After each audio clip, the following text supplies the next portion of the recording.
chapter 3. And I said, Hear, I pray you, you heads of Jacob and rulers of the house of Israel, is it not for you to know justice, who hate the good and love the evil, who rob their skin from off them, and their flesh from off their bones, who also eat the flesh of my people, and flay the skin from off them, and break their bones? Yes, they chop them in pieces as that which is in the pot, and as flesh within the cauldron. Then shall they cry unto the Lord, but he will not answer them. Yes, he will hide his face from them at that time, according as they have worked evil in their doings. Thus saith the Lord concerning the prophets that make my people to err, that cry, Peace, when their teeth have anything to bite, and whoso putteth not into their mouths, they even prepare war against him.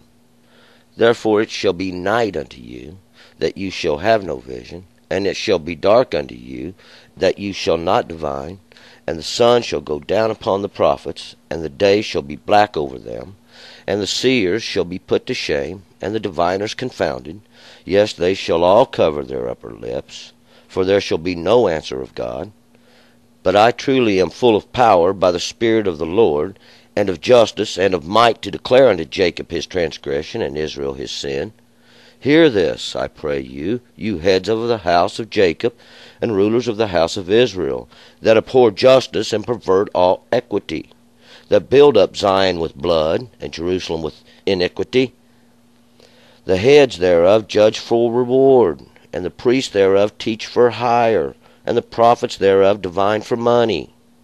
Yet will they lean upon the Lord, and say, Is not the Lord in the midst of us?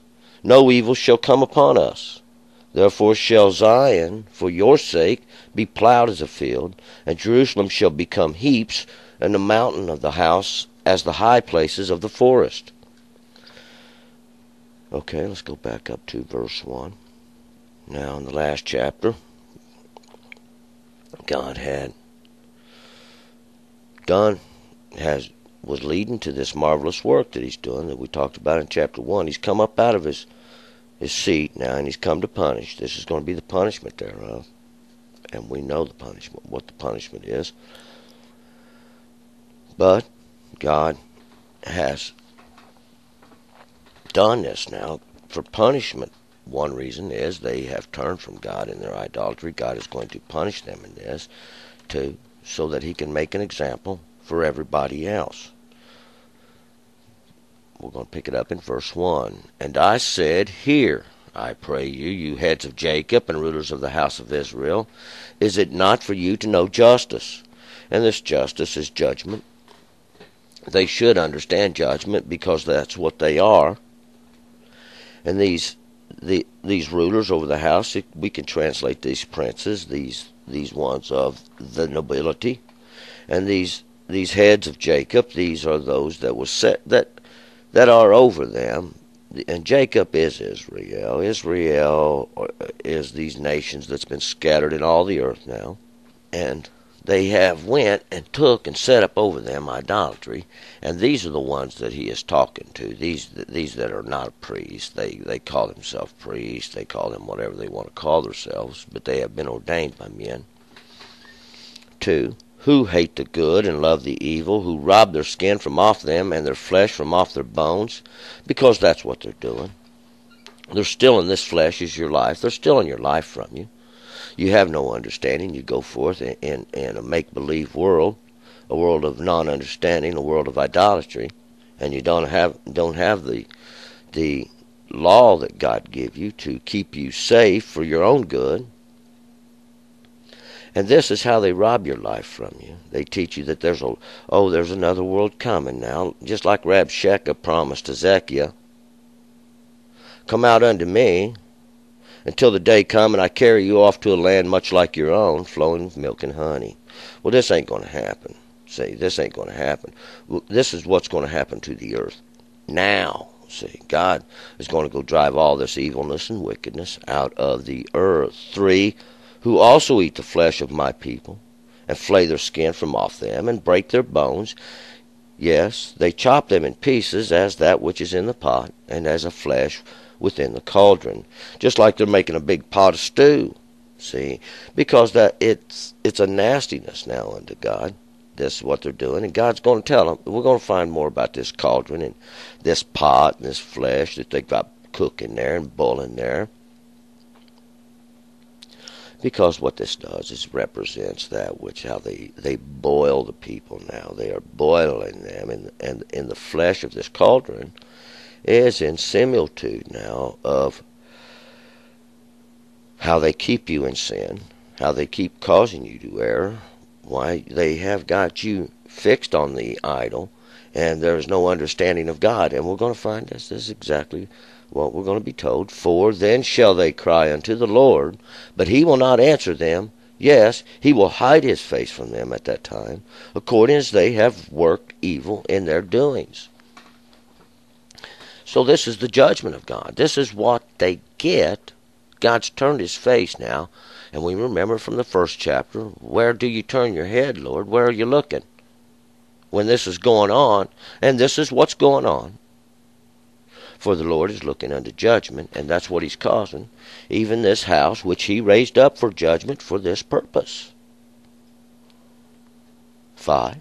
Thus saith the Lord concerning the prophets that make my people to err, that cry peace, when their teeth has anything to bite, and whoso putteth not into their mouths, they even prepare war against him.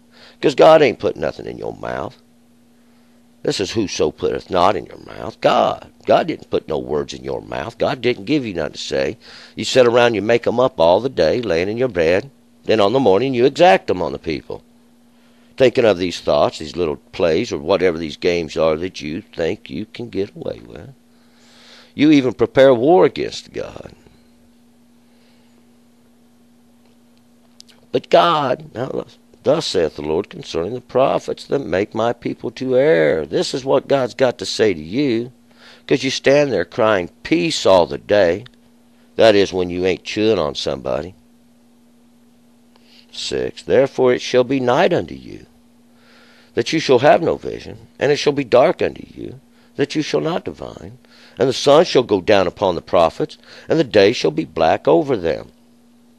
This day, black, this circle, this little circle, this little bit of your understanding is going to be blackened. The sun is going to go down. Your understanding is going down. See, your day is going to be turned into night. It shall be dark unto you. You shall not divine. God said so. See, in a moment, he's going to make all your understanding ignorance. It's done written. And the seers shall be put to shame, and the diviners confounded. Yes, they shall all cover their upper lips, for there shall be no answer of God. God's not got nothing to say to you. He's turned his face away from you. He's letting judgment fall upon you now. Even this house he built for judgment. We're going to find more and more and more about that. The seers are put to shame. These are those prophets you've made for yourself. Oh, these are mighty men. These are mighty men of not a God. And all your diviners are confounded. Yes, they shall all cover their upper lips. Cover your upper lips is a form of shame. You put your finger to your lip. You cover your lip with your hand because you're ashamed of what you said. See, what did I say? But I truly am full of power by the Spirit of the Lord, and justice, and of might, to declare unto Jacob his transgression, and Israel his sin. Because God has showed it. God has made it clear. There it is. If you don't see it, you're not looking. Look here. Look here, I said. 9. Hear this, I pray you, you heads of the house of Jacob, rulers of the house of Israel, that abhor justice and pervert all equity. Listen up. You've set your place up now, and you've cause to forget. How long do you think it's going to last? You have perverted the good. You have took that which was righteous and perverted it, twisted it. 10. That build up Zion with blood, and Jerusalem with sin. Zion. That parched place, that place God set there, he parched it. Why? Made it dry. It's like a little signpost, and every time that thing comes around, it creates a little bump in the wheel.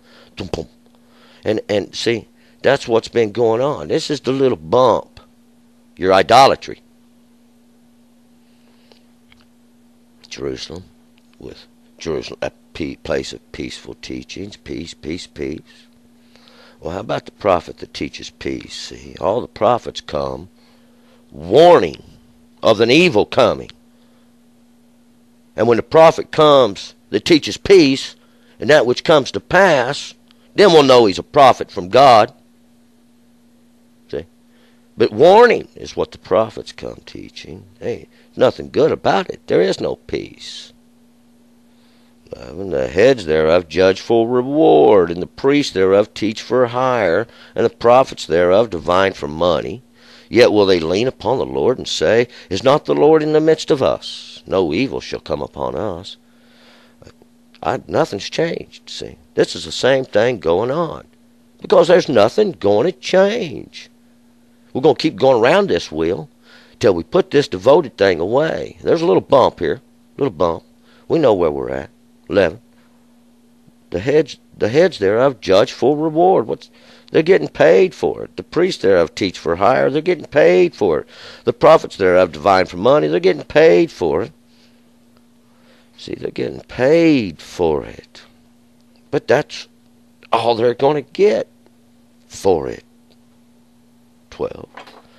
Therefore shall Zion for your sake be plowed as a field, and Jerusalem shall become heaps, and the mountain of the house as the high places of the forest. That's what's going to happen, see. This is what God has prepared it for your sake, see, even for you evil people, because this evilness can't continue forever. God's going to plow it up. And Jerusalem, this place of peaceful teaching, shall become heaps. And the mountain, that which is exalted itself, that which has lifted itself up there of the house, this house which God has made for judgment, as the high places of the forest, and we might as well say that desolate place now, that place that was made desolate, it's made desolate. This is what's going to happen. These are the judgments of God. We're going to find out how's God going to do this, though. Well, he's done it. See, you helped him out doing it. See, the world helped him out. He caused the spirit. Did he not send a spirit of the lying prophet down? He said, by this you will prevail, he told the spirit of the lying prophet. Go, you shall prevail. And that's what happened. And we're going to find more and more and more about this lying prophet. This one who deceives, this one God has sent them out now to deceive, because they have turned from God. They've turned from the law of God. They don't follow the God and his law. But we're going to find out it's been about the law from the beginning. It'll be about the law in the end. All right, let's move on. We're going to go to chapter 4.